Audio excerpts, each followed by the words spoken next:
and welcome to PGTV News. Here are our top stories. The Citrus Label Tour comes to Warner University. Find out which labels have been added and how they have a unique connection to Polk County. Lake Wales residents will soon see a new fee. Find out what it is and how much it will cost each household. Hello and welcome to PGTV News. I'm Stephen Blanks. And I am Tina Mann. On the campus of Warner University, new citrus labels were dedicated to the Citrus Label Tour. The new labels are at the Ed and Myrtle Lou Swindle Ag Complex. The labels represent the legacy of the J.W. Keene family and the Lat Maxey family. Warner University's president, Dr. David A. Hogue, was on hand to give remarks. Agriculture is obviously a very important part of what we do here at Warner University, and it's a great opportunity for us to partner with our community on this program, and it's like our third largest major at Warner University. I want to welcome those of you from the county and from the state, and in particular the Keene families and their descendants, and the Maxey family and their descendants. Thanks for being here as a part of this. And on behalf of the Warner family, we just want to welcome you, and we're just so thankful that we can be a part of in a sense, capturing some of the history of the citrus agriculture in Florida. Polk County History Center Historic Preservation Manager Murtis Young was also on hand and gave remarks. These families created an industry that's strong and has so much pride for our county. So today is very fitting that we're dedicating 2 of our citrus crate labels that honor 2 families who were foundational to this great industry. I think it's also so fitting that these labels are on the campus of Warner University, right at the Ag Center, which is the future of agriculture in Polk County. So on behalf of the Polk County Board of County Commission, the History Center, and on behalf of everybody who's been involved in the Citrus Crate Label Tour, thank you so much.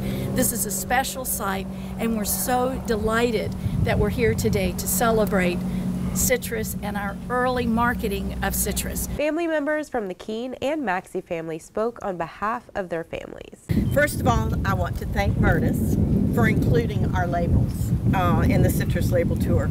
We're very proud of our citrus heritage and appreciate the opportunity to share it with people in the community.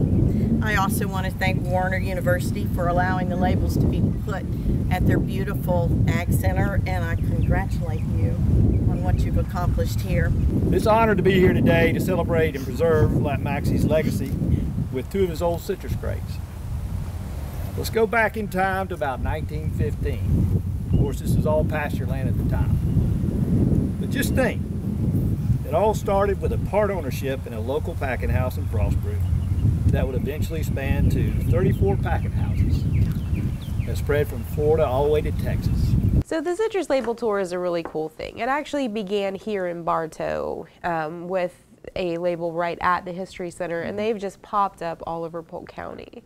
So it's a really cool thing, and it's just another way to explore Polk County. It's interesting to see how the artwork changed throughout the different periods and just like visually how things have progressed. Right, and they're all so colorful and pretty, and there's so many different ways, and that's how they distinguish the brand. So it's actually a really cool thing. In Lake Wales, homeowners will soon see a storm water fee added to their utility bill.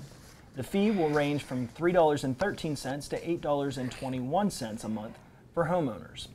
In previous years, money to fund stormwater improvements came from the Transportation Fund, but those funds were no longer adequate to pay for both programs.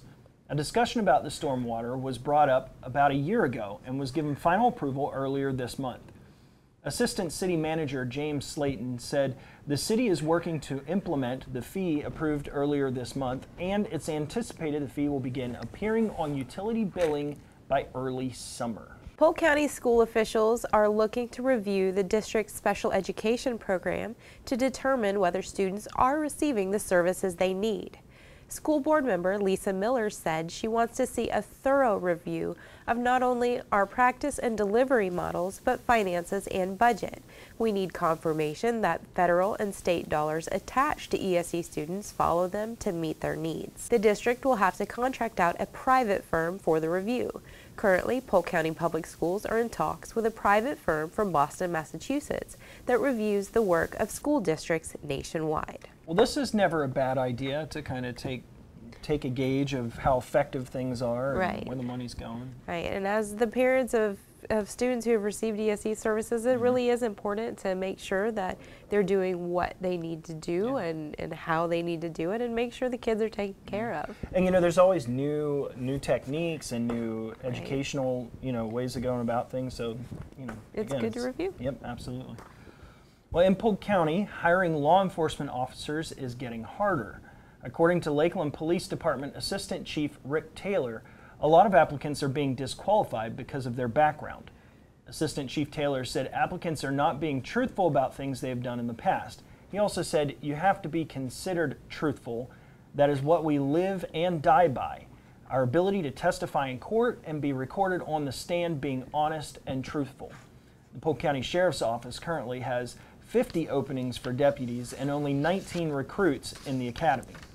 Like other agencies, the Polk County Sheriff's Office has an incentives program to recruit new deputies. There's a $1,000 referral bonus for agency members and a $2,000 sign-on bonus for new sworn or certified deputies, payable $1,000 at a time of hiring and another $1,000 upon completion of probation. Polk County Sheriff Grady Judd said the unemployment rate is very low right now. The downside to that is that there are fewer people applying.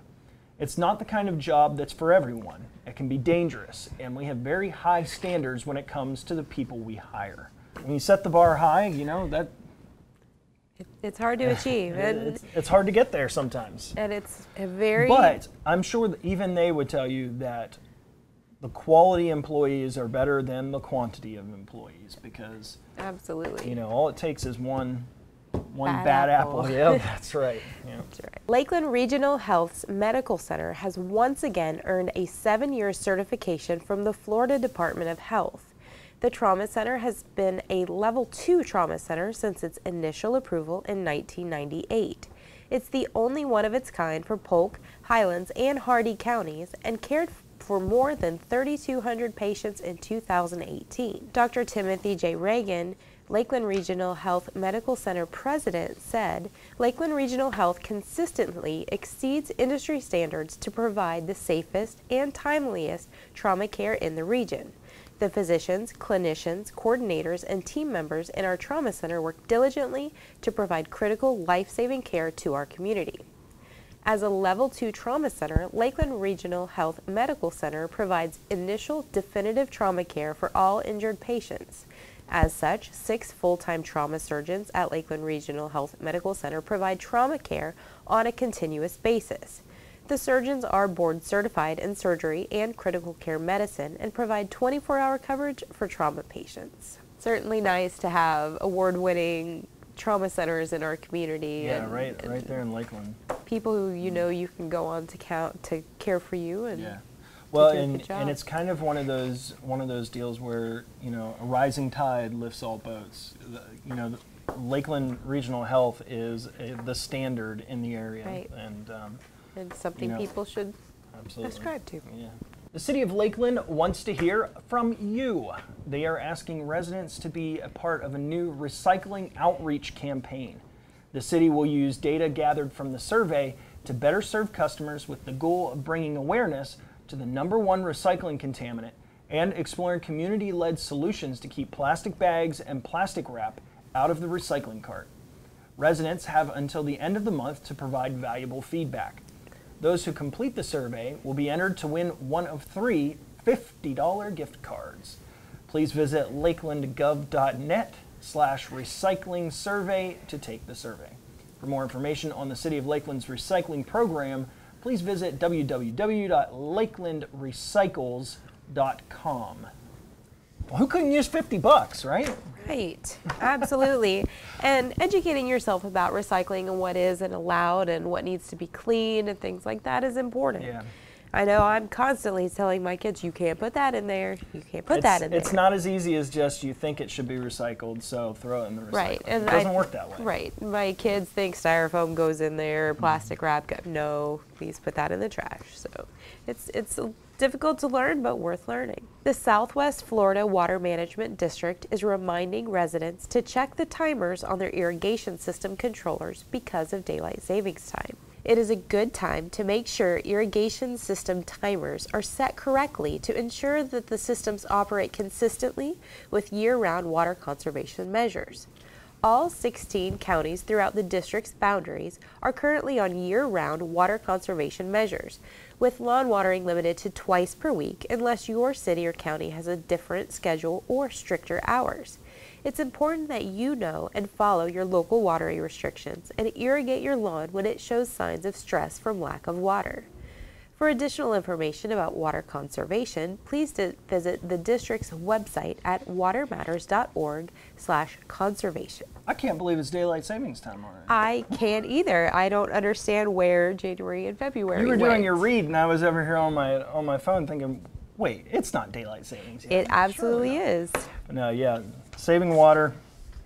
Gotta keep up with that stuff. You don't want it running all day long. No, absolutely. Well, Florida Polytechnic University is ready to celebrate its 5th annual Florida Poly Pie Run, scheduled for Saturday, March 16th. The event was created by the university's inaugural class, and it's scheduled each year on or near National Pie Day, which is observed March 14th. Get it? 14th, 314, 3.14. The race is slightly longer than a 5K, exactly 3.14 miles, representing the mathematical value of pi. The course winds its way through Florida Poly's Lakeland campus with its iconic Innovation, Science, and Technology building and concludes next to the Student Development Center. Last year, more than 100 runners donned race bibs and made their way to the finish line for a complimentary piece of, you guessed it, Pie. Pie. How clever. punny. Everybody likes a good pun with their run, right? Absolutely. Oh but, man, we are on a roll. but it does sound fun, so get out there and run and then Absolutely. eat all the calories you just burned. So we have to take a quick break, but when we return, we will have sports with Neil Duncan. Observe a domesticated human family in their natural habitat, known to their species as the backyard. Hey, you think I should light it now? I think it's good. Yeah. Oh dear, someone is about to burn a pile of debris that's too tall, which can start a wildfire. Wait, could it be? Blimey, it is. It's Smokey. It's Smokey Bear. What a legend. Hey, it's Smokey. Sorry, it was too high. Right. Watch as he astutely ensures that there's no wind, and how he removes some of the debris to create a smaller, safer burning pile. No, you me to said, make it big. no, you said make it bigger, baby. The bigger, the better. Take note of Right. our fearless I get it. furry friend here, humans. I appreciate it. Fist bump. Watching you. Smokey's done it again. Bye, Smokey. Only you can prevent wildfires. Home fire drills give your family a plan of action. Show everyone 2 ways out of the house, pick a safe meeting spot, and get there in under 2 minutes. Then practice, so everyone knows exactly what to do. Go to ready.gov/fire drill and learn how to prepare your family. Welcome back to PGTV News. It's now time for sports with Seal the Deal, Neil Duncan. Hey, thanks guys. Well, don't forget the Detroit Tigers are back for their 84th spring training in Lakeland. Games have started, so get your tickets today and see the Tigers at Publix Field at Joker Marchant Stadium. The Russ Matt Central Florida Baseball Invitational is also back in Polk County. These college baseball games are played at the Lake Myrtle Sports Park in Auburndale and the Channel Lakes Complex in Winter Haven. Games will run through March 31st, and you can find a full schedule at centralfloridasports.com.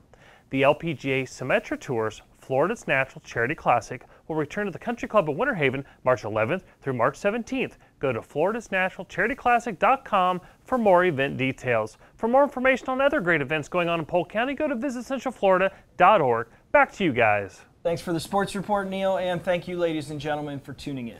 Remember to tune in again next week for another installment of PGTV News. We'll see you next time.